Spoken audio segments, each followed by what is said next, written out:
maaleykum mbokki internet yi tey ñu ñëw si marche bi muy marche bu rëy boo xamante ne ni waa Jokkul ñoo ko organisé di kaas seen problème mu ONAS ak yeneen yu bëree bëri tey aussi ñu dendee benn leader muy Mbacioune ñëpp xam ko moom peut-être présenté woo dina leen gën a wax lii tax ñuy def marche lii tax tey ñuy xeex salaamaaleykum grand Mbaj. maaleykum salaam. waaw mais tey lu waral lii. population Jokkul. li ko yëkkitee dafa bokk ci wareef ak yelleefu alam gi nga xam ne mooy kiw bi. kiw bi di environnement. beneen bi ci topp mooy Jokkul. mooy référence bi nga xamee si la nit ñi liggéeyee. li tax tey programme assainissement bi. bokk ci nga xam ne mooy kuréel ya woon ca 92 de Rio. jege fa dem sommet des villes et des écovilles te Istanbul. étudier référence yi fi nekk. muy Jokkul assainissement. aménagement des populations en milieu périurbain. am Rufisque Jokkul lutte contre l'avancée de la mer. léegi Jokkul ci boppam. dossier bi nga xamee ne dugaloon nañ ko état bi di ko liggéeyee. bu ñëwaatee tey enquête publique ci droit d'Arusha moo wax ne population boobu nañ ko ca sóoraale boolaale ko ci jox ko wareef ak yelleefam. am nañu politique d'environnement xaajee ak seen amu ca su fekkee ne Jokkul toll na fi mu toll nekk ci littoral bi façade maritime bi nga xam ne moom la yor ci Tëngéej ouest yor ko ci Tëngéej ki nga xam ne mooy ville de Rufisque antique et métropole war nañu tey bu ñuy andee un instrument un outil de gestion muy romb Jokkul liy teggin ak wareef mooy nga boole ci waa Jokkul li Jokkul di laaj du lu mu ñaan wareefam la ak yelleefam Jokkul li muy ñaan du lu muy laaj du lu muy commandé lu war a am na ci droit environnemental lu war a am na ci convention environnementale c'est une exigence c'est un droit absolu bu war a am solution immédiate. waaw mais est-ce que waxtaan ngeen ak préfet balaa lii di am. préfet dañu ko rendre compte ci li nga xam ne mooy initiative citoyenne bi nungu na ko xam na ko tey kanam yi nga gis du kanam yu xuloo kanam yu yëgle la kanam yoo xëy dañuy laaj li leen war waaye état du Sénégal amul xaaj ak seen Sénégal yëpp a ko bokk ngoon li fi nekk di liggéey politique nañu ko liggéeyal Sénégal yëpp man Jokkul laa dëkk si Jokkul laa juddoo fi laay màggee fi laay dee fi lañ may suul donc Jokkul bu ko ok nañ ma luy laaj dama cay bokk te li ma war si Jokkul mooy ma taxawu Jokkul taxawu sama askan taxawu li tax ñu war maa jox baat bi nga xam ne moom laa yor tey di ko waxee te loolu mooy sama avis motivé may jox le président de la République. kon monsieur Mbadji lan mooy sa dernier kaddu. sama dernier kaddu mooy que pour ñu mën a vivre sainement il faut ñu am environnement bu sain léegi nag ñun du ñu nekk dépotoiru Sénégal dépotoir yu Tëngéej ñu duñu andi ay assainissement ak i mbalit que ñun duñ ca dunda duñ ca sell mënta nekk li ñuy laaj mooy que président envoyé ñu équipe bi nga xamee ne dugalal nañ ñu ko si assainissement bi. waaw kooku mooy monsieur Mbacioune waa Sénégal sama gauche aussi ma am ku ma dendel salaamaaleykum. maaleykum salaam. tur bi. Souleymane Ciss laa tudd. Souleymane Ciss tey ñu gis tey si marché bi. lan mooy sa teewaay fii. suñu teewaay fii mooy dañu nekk doomu Jokkul nekk doomu Jokkul ba pare ñu jël 23 kilomètres de branchement ba pare déversé ñu lépp loo xam mooy eaux usées ci Tëngéej ñu déversé ko fi nga xam. ndax ku mel ni Mansour Faye ñu ngi koy interpellé c'est le ministre chargé de l'équité c'est cette personne là aujourd'hui bu fekkente ne dafa day dem à travers le Sénégal di régler ay problème ay dëkk yomul électricité beneen paradoxe ngi fii Tëngéej boo xamante ne waroon na ci mën a taxaw en cela ñu ngi interpellé le président de la République parce que lépp li nga xam ne moom la ñu waroon def nañ ko nous avons fait une pétition nous avons été chez le gouverneur chez le préfet nous avons vu tous les élus locaux de Rufisque mais xam nañ ne ñoom mënuñ ci dara président de la République moom man dara ci question bi donc ñu koy interpellé di ko wax vraiment injustice bi ñu réparé ko je vous remercie. mais pourquoi président ngeen ko di ko interpellé di jaar Jokkul kese pourquoi war a retourné war leen mën a jaar fële si préfet. waaw loolu dañu bëgg a wane ne rek li nga xamante ne moom lañu séentoo waa Jokkul li nga xam ne dañu séentu ne waa Jokkul c'est des gens violents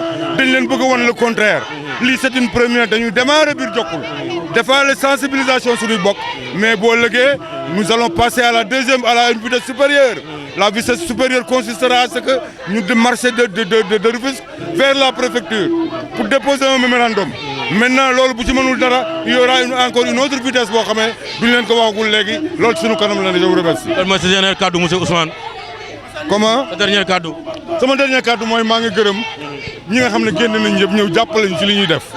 parce que lii wéetoon nañ ci trop waaye bi nga xamante ne nit ñi dem nañ ba xam li xew kenn ku ne génn nga gis nga ni nit ñi mel kon ñu ngi leen di remercier di leen gërëm ñu ngi gërëm suñuy imam di gërëm suñuy délégué de quartier di gërëm tous les responsables yi fi nekk di gërëm en tout cas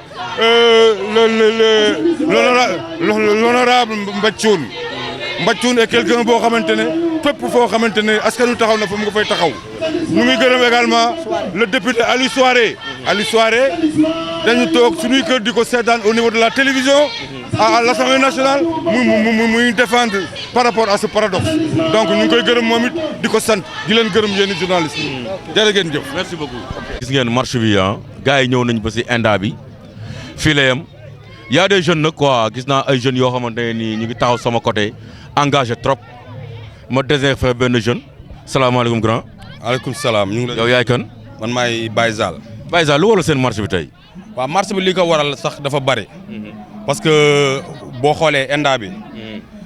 bon bi mu fi sosoo ba léegi. waa Jokkul. bénéficié wuñu si dara gisuñu seen bopp si ENDA bi. ñoom géej la ñuy tuuree xam nga dañ fa maanaam dafa mel ni daal si li ma la bëgg dafa mel ni daal Jokkul ñoom ñooy mbalit mi. ñoom ñooy mbalit mi. parce que boo xoolee ENDA bi branché nañ ba fépp si Rufisque Ouest. këpp géej lañ koy tuur canal bi bu njëkkoon da ci daan sangu ba canal bu njëkkoon da ci daan sangu. waaw am na ñu ko fekkee man na fekkewu ma ko.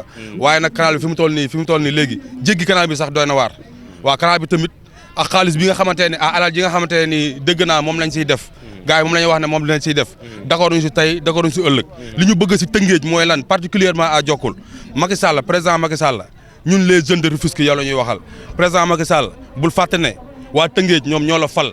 waa Tëngéej si ñi la fal 70% waa Tëngéej si lañ bokk kon nag président Macky Sall waa Jokkul sonn nañ tey sonn nañ guddi sonn nañ bëccëg li ñu bëgg mooy Jokkul fi mu toll nii dafa xat waaw ñu xam nga ñu defar assainissement bi defar aiguille yi waaw Yaraax na mu mel ak yeneen dëkk yi Pikine Guédiawaye dëkk yi ni mu mel kon nag Rufisque ak Jokkul waaga ñoom particulièrement Jokkul ñoom waa Tëngéej bëgg nañ loolu tamit loolu président Macky Sall ñu ngi lay ñaan si loolu xam nga dimbali ñu si xam nga en tant que des jeunes de Rufisque fi mu toll daal waa Tëngéej sonn nañ tey sonn nañ ëllëg waaw comme yow yaay président Macky Sall ñu ngi lay sant merci Zal. maa Demba Thiam. Demba Thiam li Zal wax loo siy dolli. waaw li Zal wax comme noonu la rek li ma ciy dolli bariwul ndaxte presque wax na lépp.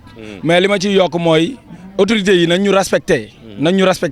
surtout ñun suñu autorités locales yi. ak ñi nga xamante ne ñoo nekk ci dëkk bi war a xeexal dëkk bi. vraiment ñoo bàyyi seen loxo.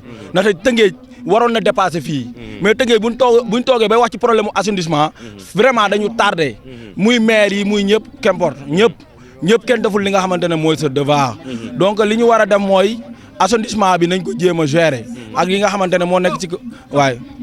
dem nañ ba sës injustice bi mooy lan mooy dañu jël suñu suuf def si li nga xamante ne nii mooy ONAS bi yëpp li nga xam ne mooy déchets yi muy dajale ñu andi ko sottil ñu ko fii ñu taxaw muy Ngaja di Kër Baye Aada Góor wala cocc si ñi ko xam mu féete si Jokkul kaw loolu nag buñ ko defee ba pare jëlaat 23 kilomètres yi assainissement muy ñaar fukki kilomètres ak ñett xam ne boo ko tàllalee mu xaw a yegg Ndakaaru ñu séddaale ko jox Thiawlène jox Mérina jox Dangu jox cité millionnaire ne ñun duñ si bokk ba pare loo fay jóge yëpp ñu sottil ñu ko loolu lañ wax ne injustice la loolu nag moom la ñuy interpeller état du Sénégal particulièrement président de la République moo xam ne ñun ay citoyens lañ ñu pacifique lañ mais aussi ñu mën a xeex pour jot li ñu moom lañ li ñuy laaj du lu ñuy ñaan lu ñu moom la mënuñu jël assainissement andil ñu ko ba pare te kenn du ñu jël en compte loolu nag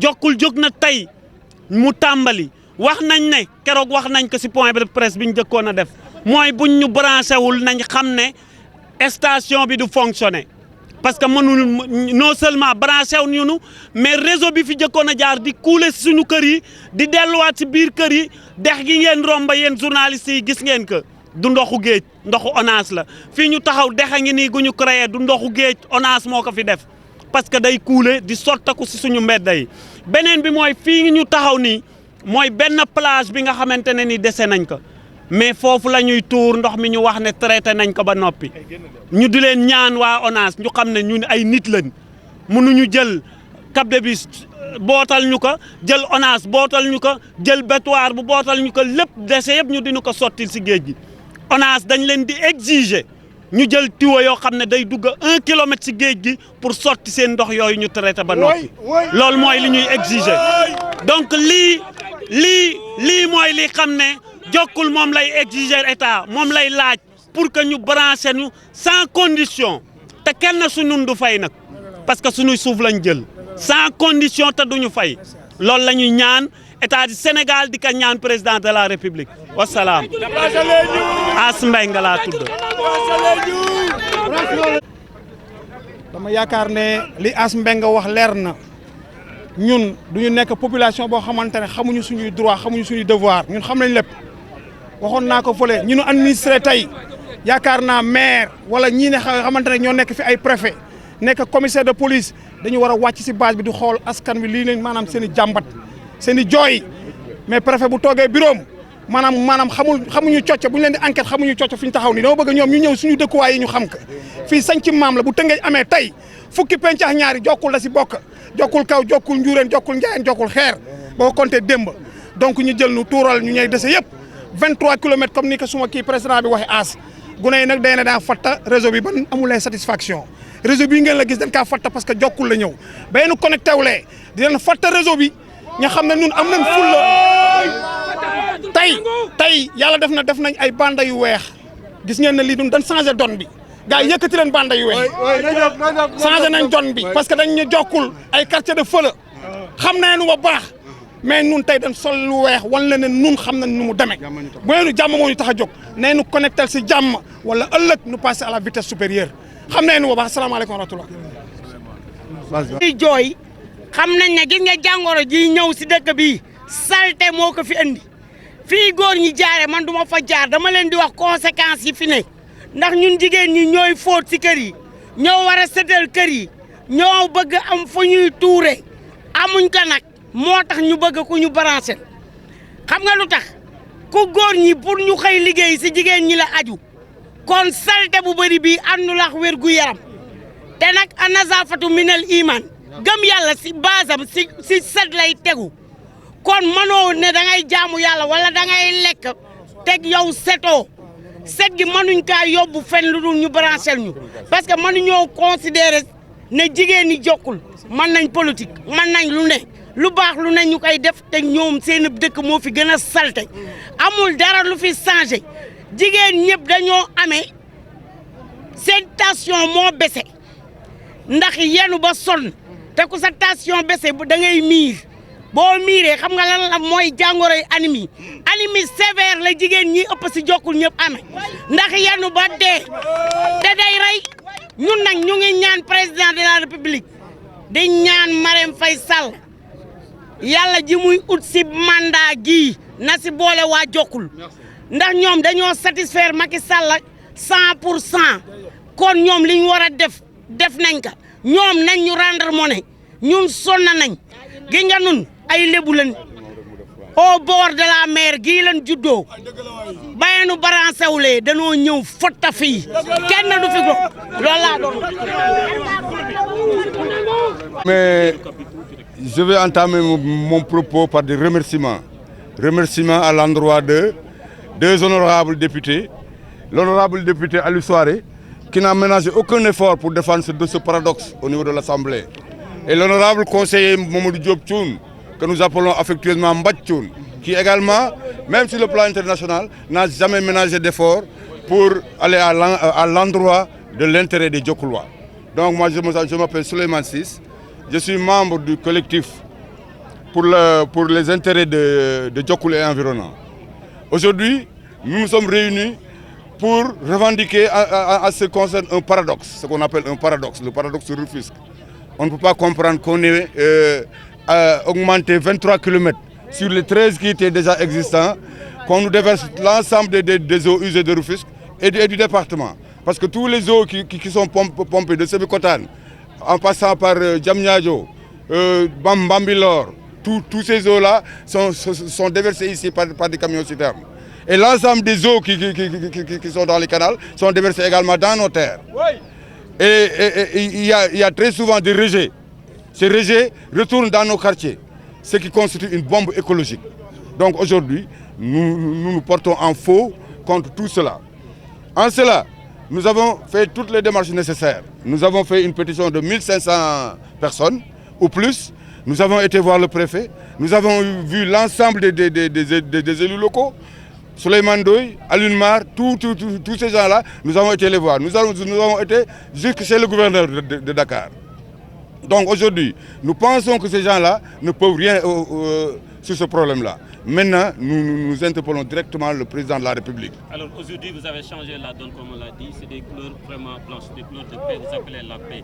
Vous avez organisé cette marche. Donc, quelles sont les étapes Aujourd'hui, nous avons arboré les écharpes blanches pour montrer que Diokoul, c'est des hommes de paix. En général, les gens pensent que Diokoul, c'est des gens violents. Et même, ils sont allés jusqu'à dire que Diokoul est un quartier de feu. Nous allons leur montrer le contraire. Nous allons leur montrer qu'à Diokoul, il y a des responsables. C'est notre degré de responsabilité. C'est donc notre degré de responsabilité qui a fait qu'il y a parmi nous des membres du conseil municipal de ville. Je veux citer M. Mbeng. Il y a aujourd'hui 2 honorables députés. Donc, voilà ce qui fait qu'aujourd'hui nous avons mis les écharpes blanches. Mais c'est la première étape. Si maintenant on ne sait pas de nous entendre, nous allons marcher sur la ville, aller chez le préfet. Si le préfet ne veut pas nous entendre, il y aura une autre vitesse. Et cette vitesse consistera à des choses que nous n'allons pas dire. Donc, vraiment, je remercie tout le monde. Je remercie tous ces gens qui sont sortis avec nous.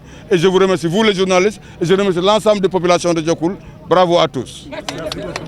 Je me présente Birama Sarr alias Imam. Je suis le coordonnateur du collectif pour la défense des intérêts de Diokoul et quartiers environnants qui polarise 12 quartiers. Nous nous sommes réunis ce matin pour faire quelques pas de marche. Une première à Diokoul. Diokoul n'a jamais marché. Cette marche est symbolique. C'est la première fois que la population diokouloise se lève pour marcher. Non seulement il marche, mais il marche avec des écharpes blancs. Cela veut dire beaucoup de choses. Nous sommes épris de paix. Nous sommes des responsables. Moi qui vous parle, vous savez que je suis Imam Ratib. Le monde me connaît. Je suis ancien militaire, 36 ans d'armée. Donc nous sommes des hommes conséquents. Nous remercions au passage tout le monde. Toute la population est sortie pour dire non à l'injustice. Je vais vous citer quelques points qui montrent que nous vivons une injustice capitale. Là où nous avons pris le départ, le canal principal de Diokoul-Ouag, le canal appelé canal de Sangalkam, c'est un canal qui date de 1888, qui a été construit entre 1888 et 1919. Depuis cette date, le canal joue un rôle principal qui a fait que Rufisque n'a jamais connu une inondation. Alors, des gens malveillants sont venus uniquement pour des besoins mercantiles, vouloir le fermer pour avoir quelques sous, qu'ils pensent à Dieu. Cette vie-là est éphémère. Nous vivons le calvaire du canal. Effectivement, c'est sale, parce qu'il est resté plus de 5 ans sans être nettoyé. Les ordures que vous avez filmées, c'est des ordures qui datent d'avant les élections. Novembre 2018. Est-ce que cela est normal dans une ville? N'est-ce pas? Est-ce que cela est normal dans une ville qui fait partie des 4 communes? N'est-ce pas? Rufisque Ouest, particulièrement Diokoul et quartiers environnants, ne connaît pas la magistère du président Macky Sall. Aucune pioche, à part cette ordure qu'on nous amène, n'est-ce pas, comme mes prédécesseurs l'ont dit, à part le réseau de ONAS, il n'y a pas d'autres travaux pour Diokoul et quartiers environnants. Cela est aberrant. Au Cité Gabon, il y a une route de moins de 500 mètres qui a été débutée depuis plus de 3 ans. C'est devant le maire de la localité. Et cette route, on demande son achèvement. Les canaux à ciel ouvert, la question que nous posons à l'État, nous sommes le seul quartier entouré de 2 canaux à ciel ouvert.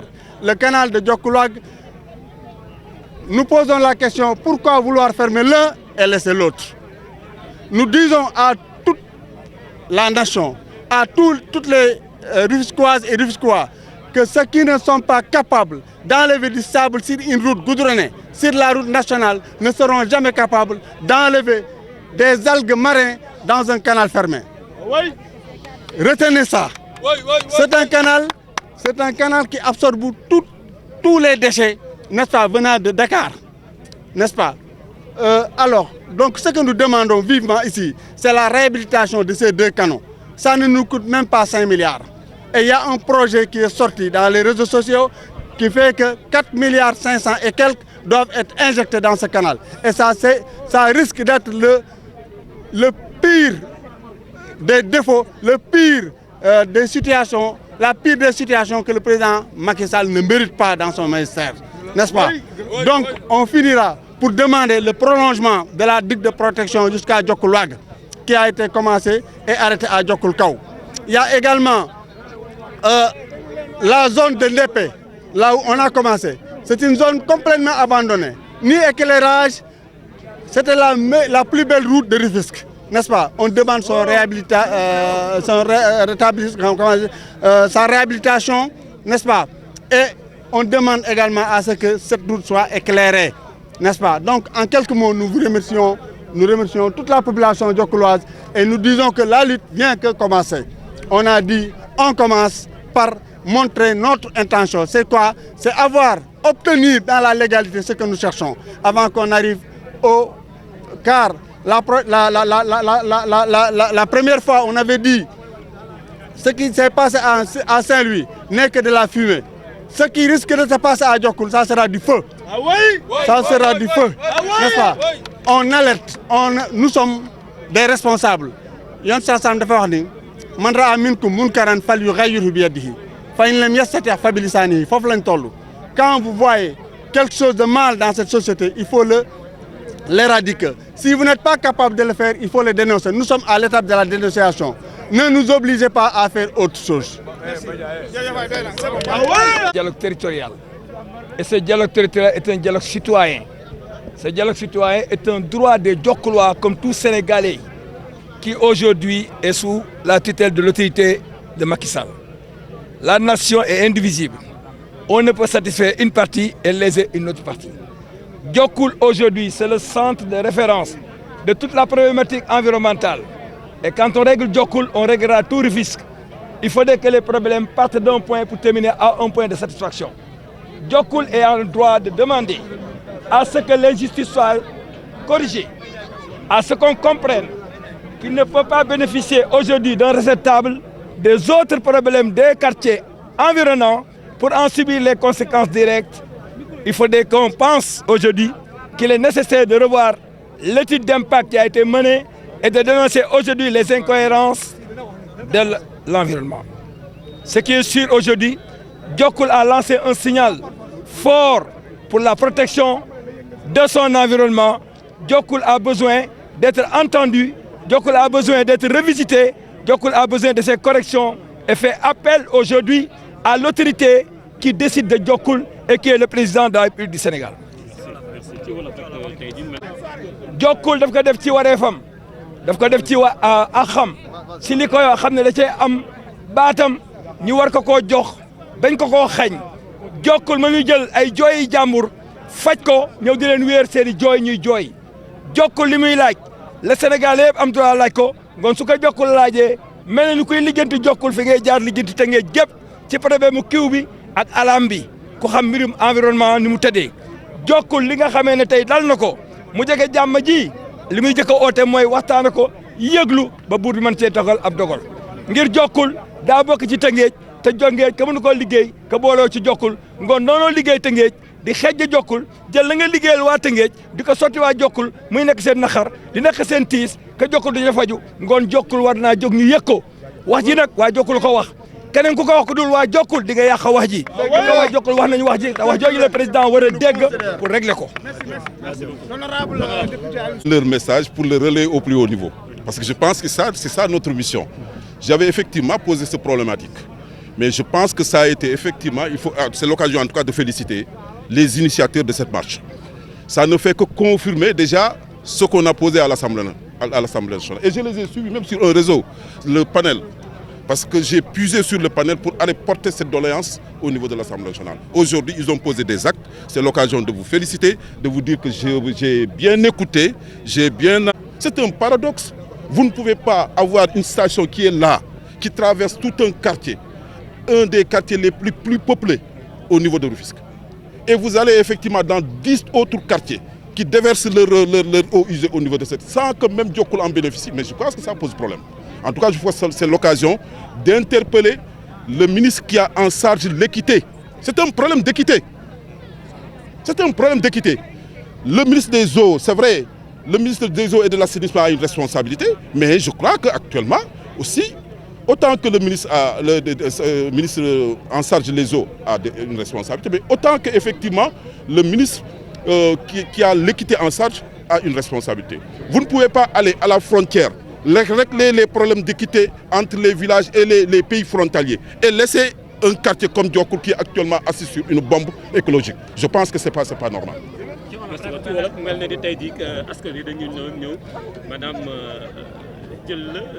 jël relais bi daal parce que lii yàggoon nga ko xeex assemblée. waaw xam nga tey moom dama takk sama échappe ñëw topp si organisateurs yi pour wane ne man dama ànd ak ñoom si loolu mission député mooy déglu njàmbatu askan bi yóbbu ko fa mu ko war a yóbbu.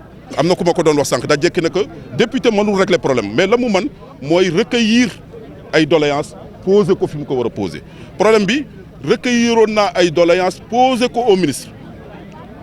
Serigne Mbaye Thiam si passage am mais je crois que lii ñu def ni tey dafa confirmer li nga xam ne déjà moom laa posé woon dinañ continuer incha allah di ko poser en tout cas c'est l'occasion pour me féliciter ñi nga xam ne ñoom ñoo ko initier parce que li xew Diokoul defe naa ne le président Macky Sall yëgu ko dama jàpp ne yëgu ko parce que quand même injustice mënul weesu quartier bi gën a bokk si quartier cosaan yi nekk si quartier bi gën a peuplé nga dem si yeneen 10 quartiers yoo xam ne sori nañu fi ñoom ñëpp ñu branché wu si réseau ONAS ñëw di ko verser si station boo xam ne mi ngi biir Diokoul te waa Diokoul yi mënu si bénéficier loolu je crois que c'est un paradoxe donc moi je pense que ne actuellement nous interpellons le ministre qui a en charge l'équité problème équité mënoo di ko wax ne da ngay dem régler ji problème yi nga xam ne moo am entre village yi nga xam ne ñoo nekk si wàllu frontières yi te problème bi nekk Diokoul ne mu nekk problème boo xam ne dafa ne fang lu ne fang nag kenn du ko jeex kon nag ñu ngi koy interpeller yaakaar naa ne daañu continuer di def combat bi et que vraiment lii nga xam ne moom la Diokoul def tey dañ leen di féliciter parce que tey ñëpp dañu réputé woon Diokoul un quartier de violence vous avez prouvé une fois de plus que vous êtes capable aujourd'hui de surtout mener une marche pacifique boo xam ne du am benn problème donc en tout cas ñun léegi ñu remercier ñu ngi seen ñi ngi ñoom du ma ne ñu ngi seen ginnaaw mais ñi nag ñoom si combat bi pour que effectivement quartier yëpp ñu branché leen. merci ñëpp ñuy seetaan Samy TV di leen jaajëfal si seen dikk bi ngeen ñëw participer si li nga xam ne mooy bis bi ñu amaloon tey le jeudi 5 mars 2020 muy benn marche muy doxub ñaxtu boo xam ni tey la jëkk am Diokoul. waaw li ko waraloon bon moi je suis le président du collectif pour la défense des intérêts Diokoul et quartiers environnants waaw maa ngi tudd comme ni nga ko waxee Birama Sarr je suis imam ratib de la série E de la Comico 4 mais également le président du conseil de quartier de Diokoul Wag donc si casquette yooyu yëpp laa ñëw man maay le coordonnateur de cette marche alors li ko waral comme ni nga ko laajee toll na si juróom-ñaari tomb bi si jiitu mooy Tëngéej dañoo jàpp ni ñi ñu jiite dañoo boolewul si dëkk bi ba bu ñu bëggee samp dara loo xam ne ñun la concerné duñ si boole loolu mu nekk benn aberration benn manque de considération boo xam ni neexul kenn ku dëkk si dëkk bi ñaareelu tomb bi mooy comme ni nga ko déggee depuis ñu koy slogué depuis ce matin am na 23 kilomètres de réseau ONAS yoo xam ne moom la ñu yokk si li fi nekkoon te fa muy tuuru ji boole wuñ leen si muy Diokoul kaw mais beneen bu particulier par rapport ak fi ma taxaw boo gisee lii mbalit la mbalit bi mi ngi fi depuis novembre 2018 à la veille des élections présidentielles de 2019 d'après ñun en tant que dëkkandoo en tant que ñu dëkk ak mbalit mi sama kër a nekk nii amuñu si lu dul gis ñu koy def et d'une mauvaise manière alors ñu laaj lu xew ñu ne il paraît que madame la présidente moom moo joxe xaalis pour ñu génne mbalit mi fi nekkoon puisque ni mu meloon ñaaw na comme ni mu mel nii rek bëgguñu woon ñu campagne ko ñi nga xam ne mooy adversaire politique du président Macky Sall alors loolu depuis cette date mbalit maa ngi fii ba léegi di ñu xool ñu koy xool donc depuis boobu lañ ñu fàttewaat canal bi ñu bari dañu jàpp ni canal dafa salté kañ dafa salté parce que c'est un canal à ciel ouvert maanaam lu naaw dugg si lu ñuy ba pare kenn du ko nettoyer canal day def ay at kenn du ko nettoyer ku jël sa ndox sotti si ndox mii di ñëw waru fee nekk c'est un canal destiné à l'évacuation des eaux pluviales li tax canal bi jóg mooy ndoxum taw waaye du beneen ndox mais ndox mi ngay gis li si ëpp ndoxu ONAS la parce que le long du canal dafa am réseau ONAS bi dañ ko fi connecté mais malheureusement le réseau est défectueux comme le réseau est défectueux tous les matins ndox mi dafay sotteeku ci biir canal bi plus certains branchements qu'il appelle branchement clandestin branchement clandestin bu amee c'est parce que le réseau n'a pas joué son rôle alors donc mu nekk loo xam ne lu ñu naqari la lu ñuy jooy la fu ñu war a dem nag dem nañ fa léegi dañuy ñaan ki nga xam ne moom la yàlla nattoo mu jiitu réew mi président Macky Sall mu bàyyi ñu xel si ñetti tomb bi si njëkk mooy mu xam ne am na ay doomam ñu nekk sous sa responsabilité yuy souffrir yooyu fii ñun ñoo koy dund mais li ñuy demander mooy de ne pas fermer ce canal fait jusqu'au moment où je vous parle malgré que niñ ko abandonné il joue correctement son rôle donc c'est un canal bu fi yàgg lool avant 1900 depuis 1888 la fi canal bi nekk ba tey ji di jouer son rôle donc bu ñu demee ba war ko changer war nañ see boole ñi dëkk canal bi man maay le président du conseil de quartier de Diokoul ñaari canal ñoo ma wër laaj bi may laaj lu tax ñu bëgg a tëj bii bàyyi ba sa des c'est parce que bii li leen si yitteel mooy wut xaalis wut li ñuy wax cantinisation wut fu ñu def ay cantine wala fu ñu def marché hebdomadaire donc par rapport à cela ñi ngi bàyyiloo xel président de la République ni ko bu ñu defee loolu dinañ ko dugal ci erreur boo xam ni mooy gën a bon ci magistère am voilà loolu daal laa amoon lu may wax par rapport à ce canal di wax ni nañ ko réhabiliter moo ñu defaraat ko defaraat moo gën a yomb tàmbaliwaat li ñu nar def ci tëj ko 4 milliards 500 bu ñu jëlee 2 milliards jox ko ñu ko war a jox dinañu réhabiliter canal bi mu mel na mu war a mel ñu koy nettoyer au quotidien ñaari canal yëpp mën nañ koo defar et sans pour autant ñu dépense ci plus de 4 milliards defaraale également li wër canal yi am nañ ay projets fiables yoo xam ne mën naa régler loolu nous ne sommes pas à la recherche des fonds soxlawuñu dërëmu état parce que liggéey nañ état ba nekk à la retraite am nañ lu ñu suturloo ñu ngi sant suñu borom mais dañuy wax ni bu kenn jaar ci ginnaaw état boo xam ne xamul ay réalité des populations nax ko ba dugal ko ci conneries yooyu.